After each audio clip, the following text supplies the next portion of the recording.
Hello বন্ধুরা, কেমন আছেন সবাই? সিম্পলি আবান্তিকার নতুন একটি ভ্লগে আপনাদের স্বাগত জানাই।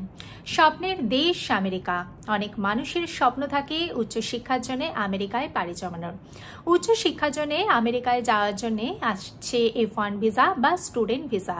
তার পাশাপাশি প্রয়োজন মানসিক প্রস্তুতি এবং দীর্ঘমেয়াদী পরিকল্পনা। দীর্ঘমেয়াদী পরিকল্পনা করার সময় আমাদের কিন্তু স্টেপ বাই স্টেপ কিন্তু এগোতে হবে। কিভাবে এগোবেন আসুন এই ভিডিওর মাধ্যমে আমরা সেই সমস্ত ব্যাপারগুলো একটু জেনে নিই। তাই পরবর্তীকালে যারা উচ্চশিক্ষার জন্য আমেরিকায় আসবেন বলে ভাবছেন তাদের জন্যই এই ভিডিওটা, তাই স্কিপ না করে পুরো ভিডিওটা আমার সাথে থাকুন। ভিডিওটি ভালো লাগলে লাইক করবেন, চ্যানেলটিকে সাবস্ক্রাইব করবেন। আজকে আমরা যদি উচ্চশিক্ষার জন্য বিদেশে পাড়ি জমানোর জন্য বদ্ধপরিকর থেকে থাকি তাহলে কিন্তু আমাদেরকে শুরুতেই মানসিকভাবে প্রস্তুতি গ্রহণ করতে হবে।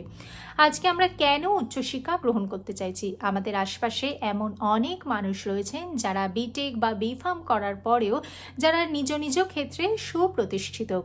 আমরা উচ্চশিক্ষা গ্রহণ করার পর এমন এক্সট্রা কি পাবো, বা আমরা উচ্চশিক্ষার জন্য আমরা দেশের ইউনিভার্সিটিকে ছেড়ে কেন আমরা বিদেশে যেতে চাইছি?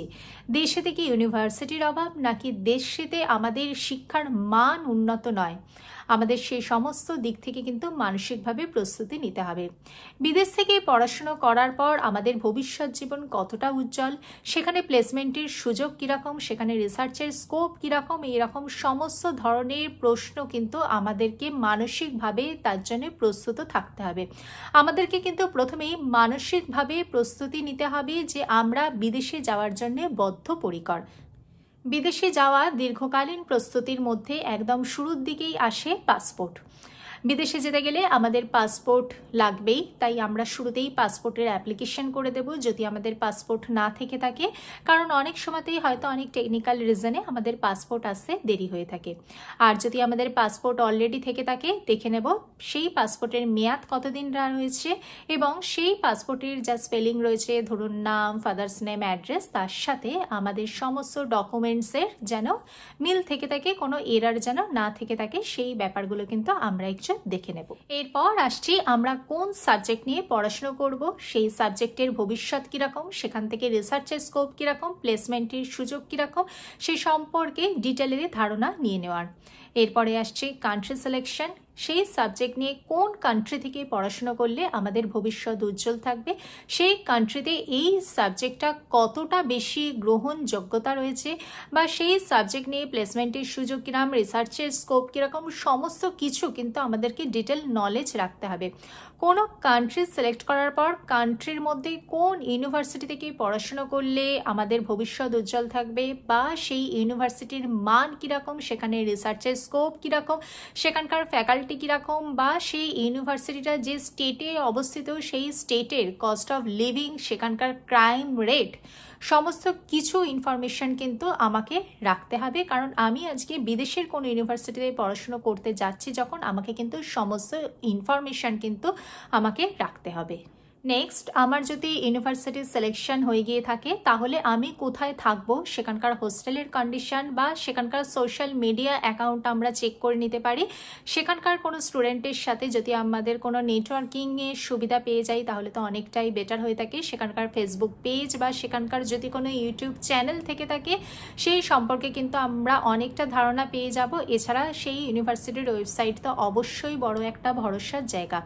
পাশাপাশি আমাদের সাথে যদি আমাদের স্পাউস গিয়ে থাকে তাহলে স্পাউসের ওয়ার্ক পারমিট আছে কিনা, তার পড়াশোনার সুযোগ কতটা, বা সেই সম্পর্কিত ডিটেল ধারণা কিন্তু আমাদেরকে নিয়ে নিতে হবে। এরপর আসছি আমরা যে ইউনিভার্সিটিতে পড়াশোনা করব বলে ঠিক করেছি, এরকম কতগুলো ইউনিভার্সিটি যদি শর্টলিস্টেড করা থাকে তাহলে আমরা কোন টাইমে অ্যাডমিশন নেব, অ্যাডমিশন টাইম কখন, অ্যাডমিশনের জন্য কি কি প্রসিডিওর আমাদেরকে ফলো করতে হবে, অ্যাডমিশন চার্জেস কি আছে, বা অ্যাডমিশনের জন্য কি কি অ্যাপ্লিকেশনের পদ্ধতি কি, এই সমস্ত কিছু ইনফরমেশন কিন্তু আমাদেরকে লিখে রাখতে হবে।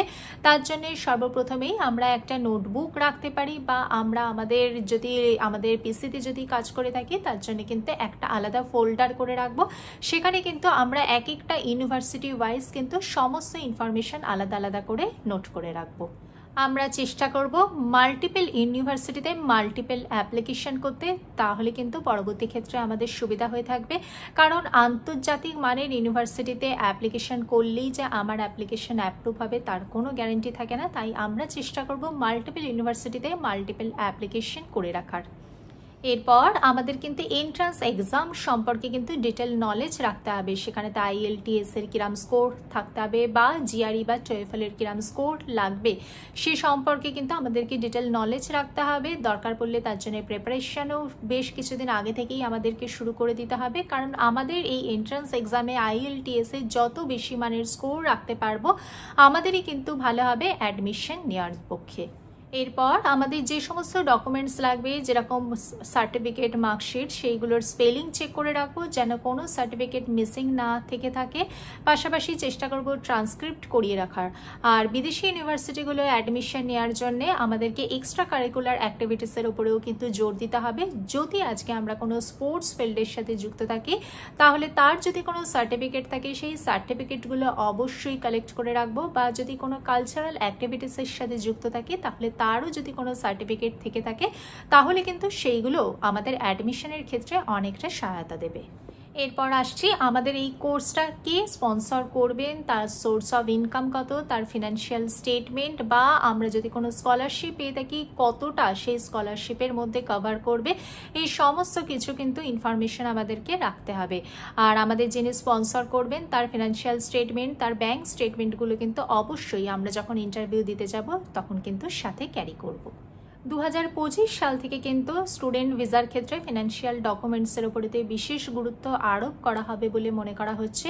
কারণ বর্তমানেতে কোর্স ফি যেহেতু প্রচুরই বেড়ে গেছে, অনেক স্টুডেন্টই সেই কোর্স ফিস হয়তো সবসময়তে অ্যাফোর্ড করতে পারে না। আমেরিকায় আসার পরেতে তারা বিভিন্ন ধরনের ক্যাশ জব জয়েন করে থাকে যেগুলো কিন্তু একদমই পারমিশন নেই, নট পারমিটেড, কিন্তু তারা সেই সমস্ত ক্যাশ জব জয়েন করে বা তারা কোর্স কন্টিনিউ করতে পারে না। তাই আপনার কোর্সটা কে স্পন্সর করছেন, তার ফিনান্সিয়াল ডকুমেন্টস, তার সোর্স অফ ইনকাম, এইগুলো কিন্তু এই সমস্ত ইনফরমেশনগুলো কিন্তু অবশ্যই আপনি কালেক্ট করে রাখবেন এবং ইন্টারভিউ দিতে যাওয়ার সময় কিন্তু অবশ্যই এগুলো সাথে ক্যারি করবেন। প্রত্যেক বছর 2 বাংলা থেকে F1 ভিসাতে বহু স্টুডেন্ট আমেরিকাতে পাড়ি জমাচ্ছে উচ্চ শিক্ষার জন্য। F1 ভিসা বা স্টুডেন্ট ভিসা অ্যাপ্লিকেশনের পদ্ধতি কি, তার জন্য কি কি ডকুমেন্টস লাগে সেই সংক্রান্ত ডিটেল ভিডিও আমার চ্যানেলে অলরেডি রয়েছে। আপনারা আপনাদের সুবিধার জন্য অবশ্যই চেক আউট করে নিতে পারেন। তবে বর্তমানে 2025 সালে যে কোনো ভিসাতেই আমেরিকায় আসুন না কেন সর্বদাই কিন্তু সতর্ক থাকবেন। সবসময়তে কিন্তু লিগালভাবেই আসবেন, সমস্ত ডকুমেন্টস সাথে ক্যারি করবেন। যারা উচ্চ শিক্ষার জন্য আমেরিকায় পাড়ি দিচ্ছেন তারা পড়াশোনার সমস্ত ডকুমেন্টস সাথে ক্যারি করবেন এবং সমস্তভাবে প্রিপেয়ার হয়ে কিন্তু আমেরিকায় আসবেন। পাশাপাশি আরও কতগুলি স্কিল সম্পর্কেও কিন্তু আপনাকে ওয়াকিবহাল থাকতে হবে। তার মধ্যে হলো ড্রাইভিং, কুকিং, ঘর গৃহস্থালির সমস্ত কাজ কিন্তু আপনাকে জানতেই হবে। কারণ আমেরিকাতে গিয়ে কিন্তু নিজের কাজটা আপনাকে নিজেকেই করতে হবে। সব শেষে বলি, ভিডিওটি ভালো লাগলে লাইক করবেন, চ্যানেলটিকে সাবস্ক্রাইব করবেন। দেখা হচ্ছে পরবর্তী ভিডিওতে। ভালো থাকবেন, সুস্থ থাকবেন। নমস্কার।